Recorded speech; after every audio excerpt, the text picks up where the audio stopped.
Franck Ferrand raconte sur Radio Classique.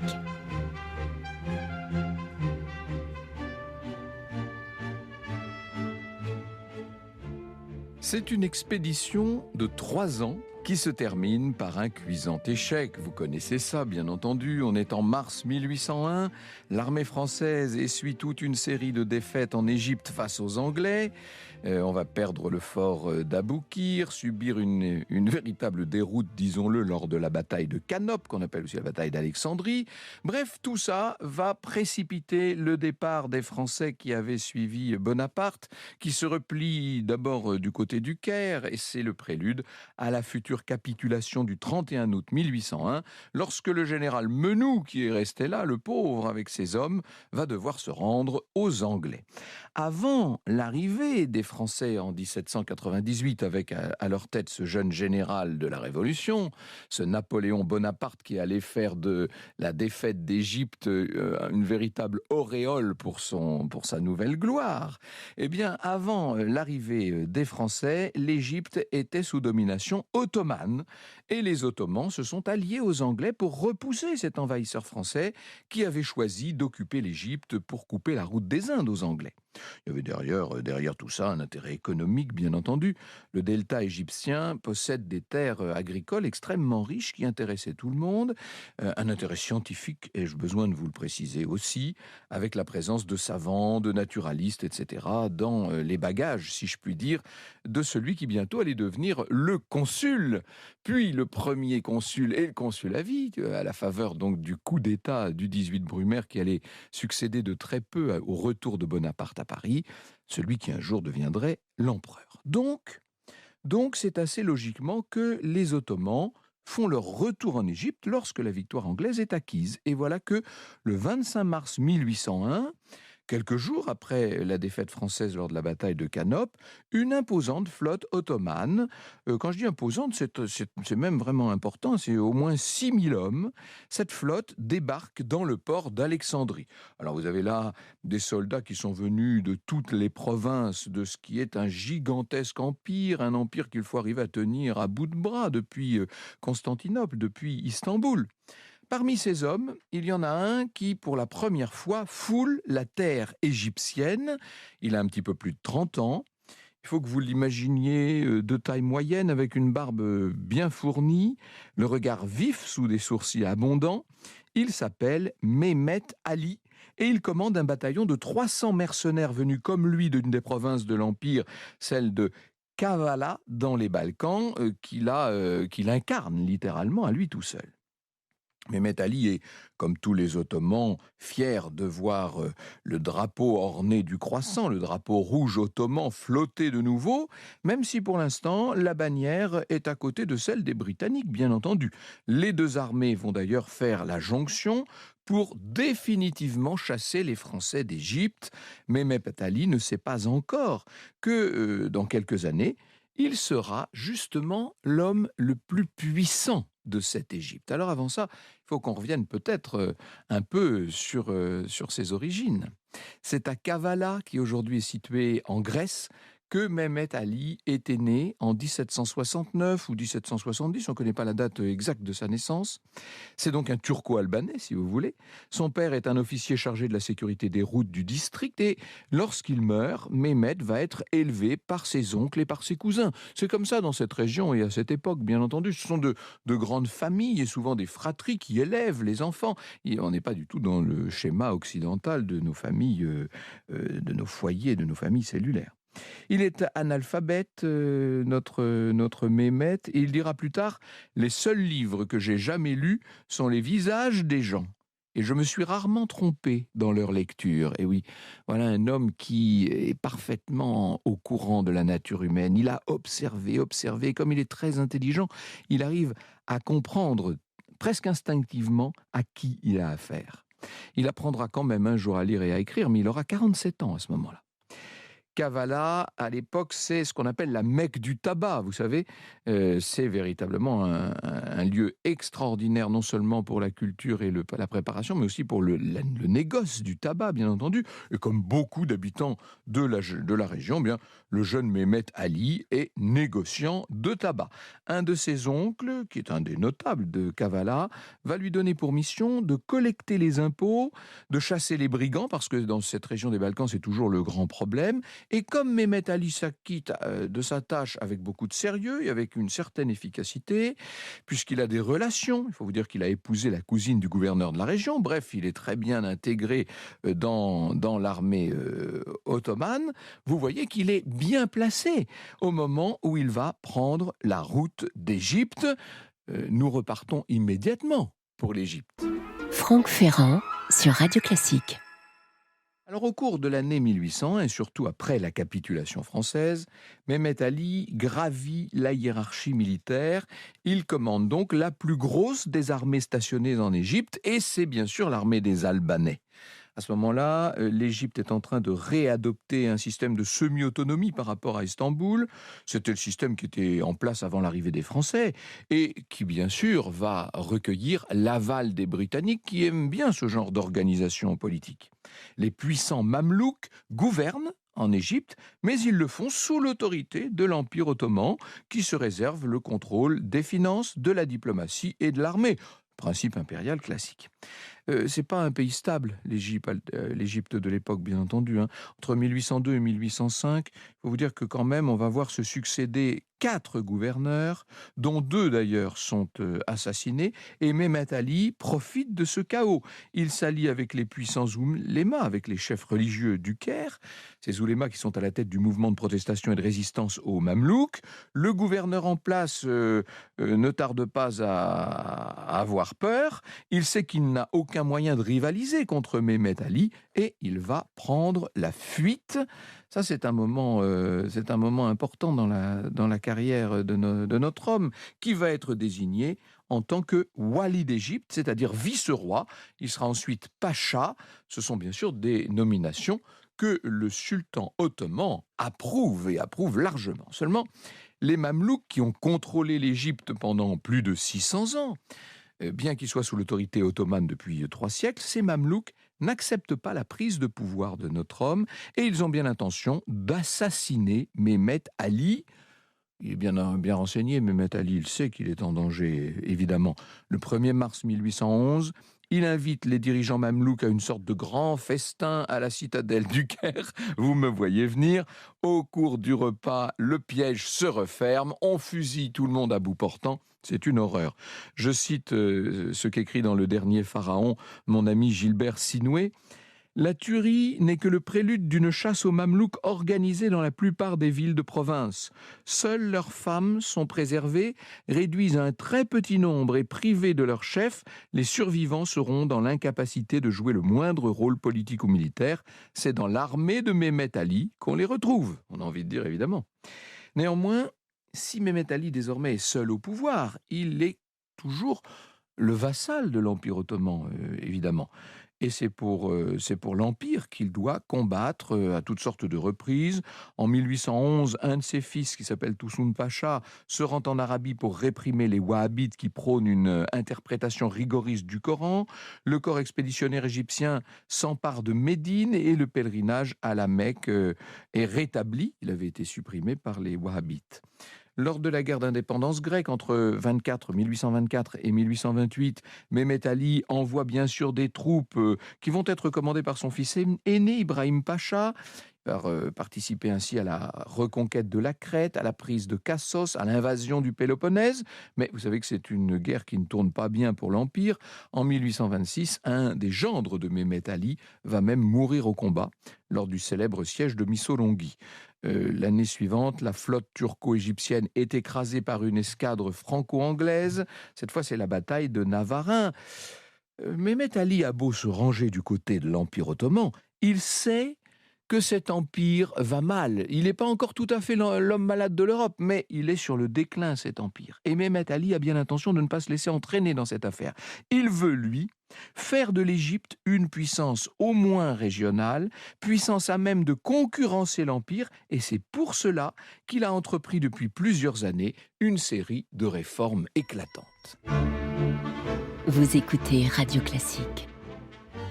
Dès qu'il s'est emparé du pouvoir, Mehmet Ali s'est lancé dans une vaste transformation de l'Égypte, une transformation en profondeur. D'abord dans le domaine militaire, il met sur pied une sorte d'armée nationale dont la base est constituée par des paysans, les fellahs, des manufactures d'armes, des poudreries, des écoles supérieures pour les officiers, les ingénieurs militaires sont créés, tout ça un peu quand même sur un modèle qui pourrait paraître napoléonien.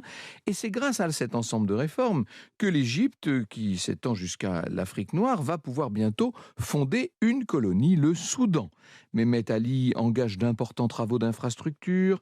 On va construire des routes, des canaux. C'est la grande époque de l'ingénierie, vous savez, non seulement militaire mais aussi civile, le 19e siècle. Tout ça transforme évidemment la physionomie de l'Égypte, au moins du nord, d'Alexandrie notamment, en mobilisant une main-d'œuvre à bon marché, beaucoup de cultivateurs, pas mal de femmes aussi et des enfants sur tous ces chantiers, il ne faut pas l'oublier. Sur le plan économique, Mehmet Ali lance une très grande réforme agraire. Alors c'est simple, Nasser avant la lettre, si je puis dire, il commence par tout nationaliser, il crée un système d'irrigation par ailleurs, il va augmenter la superficie des cultures, et on va privilégier notamment celles destinées à l'exportation. C'est le cas de la canne à sucre, du coton par exemple. Le coton va bientôt représenter la moitié des exportations égyptiennes. Et puis, en parallèle, le nouveau maître de l'Égypte entreprend une véritable révolution industrielle. Et ça, c'est plus incroyable là-bas. Des machines textiles sont achetées en Europe, ainsi que beaucoup de hauts fourneaux, des aciéries. Les écoles se multiplient. On va alphabétiser les populations. On crée même un journal officiel. Vous voyez qu'on pourrait parler d'une certaine façon d'une occidentalisation de la société égyptienne. Lamartine, décidément, nous sommes vraiment avec Lamartine en ce moment. Dans son voyage en Orient, Lamartine écrit: la grandeur de l'Égypte était la sienne. C'est à la sienne avant tout que Mehmet Ali avait travaillé. Il ne faut pas oublier ça si l'on veut juger impartialement cet homme si diversement traité par les écrivains et par les voyageurs. L'ambition fut le mobile de ses immenses travaux, et cette ambition fut utile au pays où il avait introduit un élément régénérateur, comme celle d'Alexandre le Grand ou de Napoléon, en répandant les lumières d'une civilisation supérieure, servie au peuple même qu'il avait vaincu. Mehmet Ali s'inspire de ce qui se fait en Europe occidentale, vous l'avez compris, et notamment il a les yeux rivés sur la France, pays qu'il admire, avec lequel, malgré tout ce qui s'était passé et que je vous ai raconté au début, avec lequel il entretient de bons rapports. Lorsqu'il devient vice-roi d'Égypte, il choisit comme conseillers des savants, des ingénieurs français, beaucoup de ceux qui ont accompagné Bonaparte lors de la célèbre expédition, bien entendu, et il va leur confier des responsabilités de premier plan pour l'encadrement de sa nouvelle armée. Mehmet Ali fait appel à beaucoup d'officiers français. Joseph Sève est nommé en 1820 instructeur en chef de l'armée égyptienne. Quant à la cour que l'on voit autour du nouveau souverain, elle est composée elle aussi en partie, même en grande partie, de Français. On y trouve notamment le docteur Antoine Barthélemy Clos, qui va entrer au service de Mehmet Ali en 1825 et qui écrit: sur ma recommandation, le vice-roi adopta définitivement le régime européen et on fit venir pour lui des cuisiniers français. C'est alors qu'il prit l'habitude de s'asseoir à table pour prendre ses repas qu'il partageait tous les jours avec des Européens de distinction. Je suis certain que ce système alimentaire a beaucoup contribué à prolonger jusqu'à 80 ans et plus la vie de Mehmet Ali. Je ne sais pas si le fait de déjeuner et de dîner à table permet de vivre plus vieux, mais en tout cas, il en était convaincu, monsieur le docteur Clos. En échange, Mehmet Ali se montre généreux. Vous vous rappelez bien entendu le célèbre cadeau qu'il avait fait au roi Charles X, celui de cette girafe Zarafa qui avait enflammé le public parisien avant que le mammifère ne s'installe à la ménagerie du Jardin des Plantes. Et lorsque Champollion arrive en Égypte en 1828 pour mener sa célèbre expédition, eh bien Mehmet Ali est extrêmement accueillant avec lui. J'ai souvent eu l'occasion de raconter ça. C'est d'ailleurs un homme simple, Mehmet Ali. Un homme qui conserve des habitudes de soldat nomade, nous dit Christophe Darc, qui a préparé cette émission. Il voyage dans une calèche au confort assez rudimentaire. Sa table est frugale, même si on y sert de la bonne cuisine française. Sa résidence située à Choubra est une résidence relativement modeste. Un ingénieur en chef français des travaux publics, Linan de Belfond, nous dit: il n'existait que des rideaux en indienne à peine de la grandeur d'une fenêtre, sans garniture, sans galerie, et posés tout simplement avec des clous, dit-il. Ces appartements de réception se composent d'un unique salon séparé de la salle d'attente par une terrasse découverte. Pour seul mobilier, des divans d'aspect commun. À la tombée de la nuit, on éclaire avec 2 gros cierges en cire fichés dans des chandeliers en argent, posés à même le sol, tandis que dans la salle d'attente, où se tiennent ses premiers secrétaires et les principaux fonctionnaires, on ranime une mauvaise lampe à huile suspendue dans une grossière cage en branche de dattier tendue de papier. Vous aurez compris que Mehmet Ali n'a pas un goût très développé pour le luxe et pour la décoration. À côté de ça, il ne change d'ailleurs jamais ses habitudes. Il travaille beaucoup, il se repose très peu, il ne dort, dit-on, que quelques heures par nuit, et dès 4 heures du matin, il est déjà sur le pont. Franck Ferrand sur Radio Classique. Au début des années 1830, ça fait maintenant ça fait un quart de siècle, ça fait plus de 25 ans que Mehmet Ali est donc vice-roi d'Égypte. Il n'a pas obtenu satisfaction sur ses revendications, c'est-à-dire l'hérédité du titre, l'autonomie de l'Égypte et de la Syrie qu'il devait obtenir en échange de sa participation à la guerre d'indépendance grecque. Il faut vous dire que ça n'a pas été une participation victorieuse, vous l'avez compris. En 1831, eh bien ma foi, puisqu'on ne veut pas l'écouter à Istanbul, il va entrer en guerre contre le sultan de la Sublime Porte. C'est son fils Ibrahim Pacha qui va emmener les armées de Mehmet Ali s'emparer de la Palestine, de la Syrie. Autant vous dire qu'on s'approche dangereusement de Constantinople. Le 21 décembre 1832, l'armée égyptienne constituée de 15 000 hommes parvient à vaincre l'armée turque et ses 100 000 soldats, je dis bien, vous vous rendez compte le rapport. C'est la célèbre bataille de Konya, mais Mehmet Ali se dit qu'une intervention française ou franco-anglaise est toujours possible et que cette intervention se ferait à la faveur de l'Empire ottoman, et donc sur un plan diplomatique on va essayer de trouver une solution, et la solution c'est que l'Égypte obtienne un contrôle de la Syrie et de la Palestine.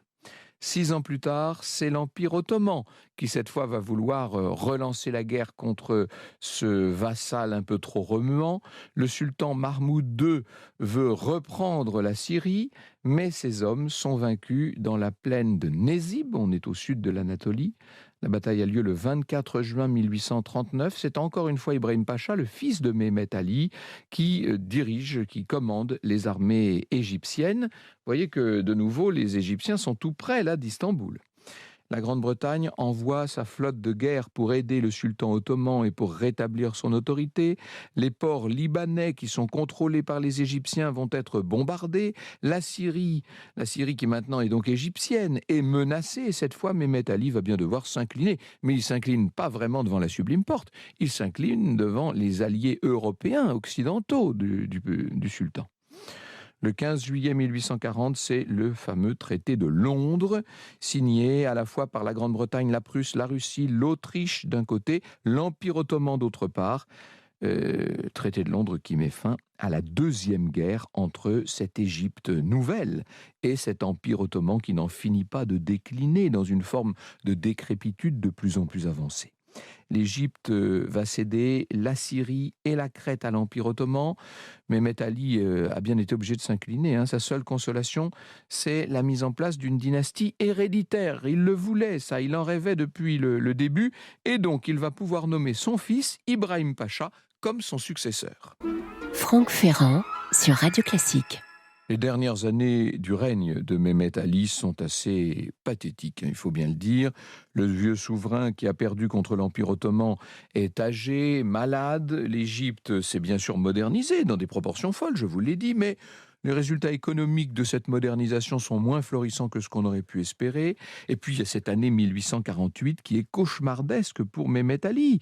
D'abord, il est très affecté par la chute du roi des Français, de la chute de Louis-Philippe, à qui 12 ans plus tôt, il avait offert le fameux obélisque du temple de Luxor, qui trône encore aujourd'hui à Paris sur la place de la Concorde. Mehmet Ali abdique finalement au profit de son fils Ibrahim Pacha. Mais ce qui est incroyable, c'est que celui qui avait si longtemps attendu de succéder à son père va finalement le suivre, mourir dès le mois de novembre 1848. Quant à Mehmet Ali, bien, il va suivre son fils dans la tombe. C'est le 2 août 1849 qu'il meurt à Alexandrie. Il a envisagé de nombreux projets qu'il n'a pas pu mettre en place. Et l'un de ces grands projets, bien sûr, c'était la construction d'une voie ferrée entre Le Caire et Suez, et à Suez, le creusement d'un canal qui pourrait relier la mer Méditerranée à la mer Rouge. Des projets qui seront entrepris par ses successeurs et qui seront, d'une certaine manière, son grand succès posthume. Vous écoutez Radio Classique.